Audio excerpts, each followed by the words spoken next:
murmure des pages. La méthode simple pour en finir avec la cigarette Allen Carr. Arrêter de fumer, en fait, c'est facile. Introduction.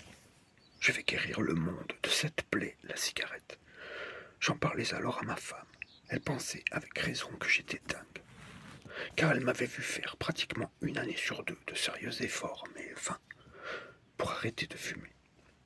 Elle avait d'autant plus raison que ma dernière tentative m'avait laissé pleurante à chaudes larmes. J'avais encore échoué après 6 mois d'un véritable purgatoire. Je pleurais, car je pensais qu'après cet échec, je continuerais à fumer jusqu'à ce que mort s'en suive. J'avais mis tant d'énergie dans cette ultime tentative que je me croyais incapable d'affronter à nouveau une telle épreuve. L'incrédulité de ma femme était d'autant plus justifiée que je formulais cette promesse juste après avoir éteint ma dernière cigarette. Non seulement j'étais guéri, mais j'allais de surcroît guérir le reste du monde. Rétrospectivement, il semble que toute mon existence me prépara à résoudre le problème du tabagisme.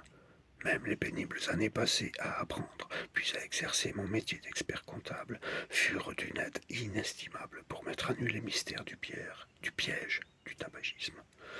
On prétend qu'il est impossible de tromper éternellement tout le monde. Je constate que c'est pourtant exactement ce que font depuis des années les compagnies de tabac. Je crois aussi être le premier à vraiment comprendre le piège de la cigarette. Si je vous semble arrogant, sachez que cette révélation n'est nullement venue de moi, mais des circonstances de ma vie. Le 15 juillet 1983 fut le jour J. Je ne me suis pas évadé d'Alcatraz, mais j'imagine que ceux qui l'ont fait ont ressenti un soulagement comparable à celui que j'ai ressenti en éteignant ma dernière cigarette. J'ai compris que j'avais découvert ce dont chaque fumeur rêve, un moyen facile d'arrêter de fumer.